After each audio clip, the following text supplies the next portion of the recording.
Welcome to qnawire. Problem 11.29.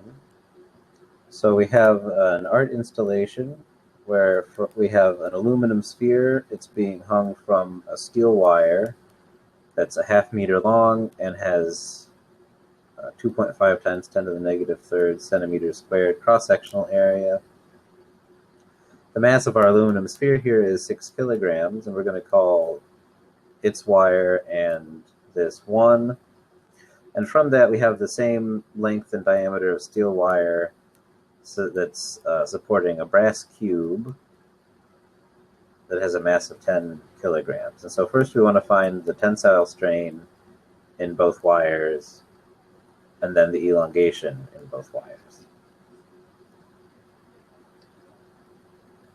So to find the tensile strain, first we have to find the tension. We'll start with 2 first because there's less going on here. There's just the weight of there's just the weight of the brass cube.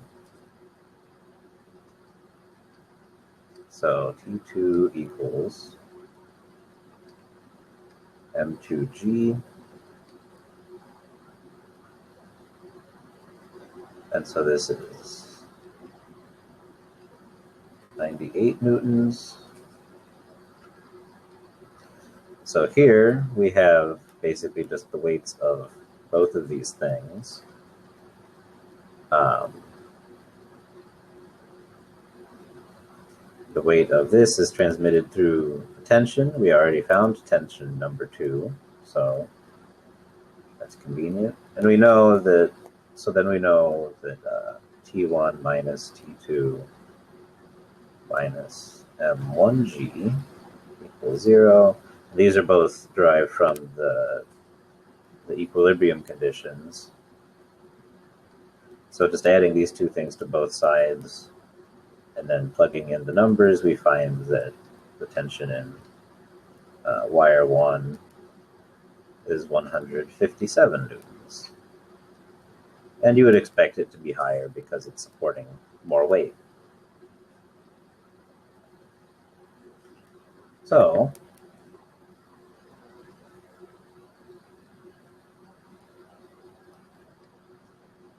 from our equation for the Young's modulus, we know that this is the stress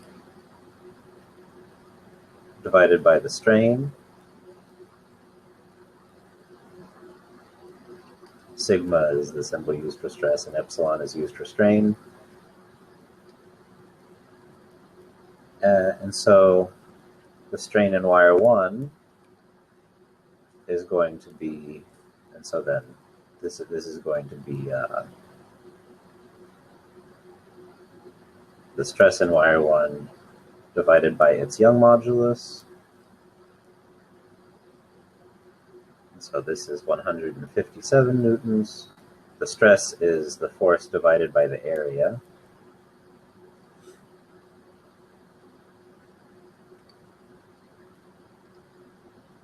Then converting that to square meters is 2.5 times 10 to the negative 7th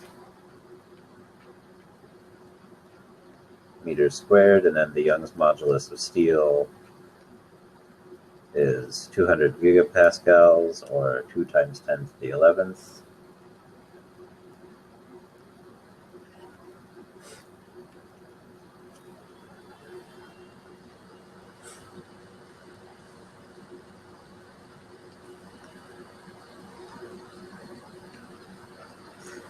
And so the strain, which is dimensionless because we have newtons per meter squared here and then newtons per meter squared here, is going to be 3.1 times 10 to the negative third, so something like 0.3%.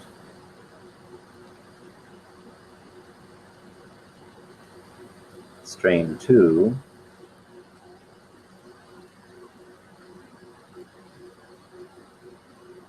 a little more like an epsilon. Doing the exact same thing, but with the the tension in the second wire gives us 2 times 10 to the negative third.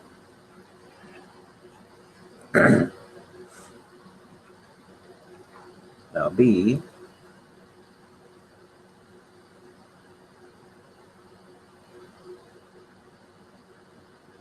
the strain is the elongation divided by the initial length.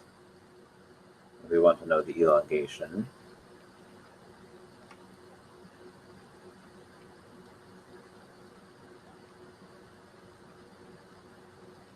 The initial lengths of both of these things are, 0.5 meters.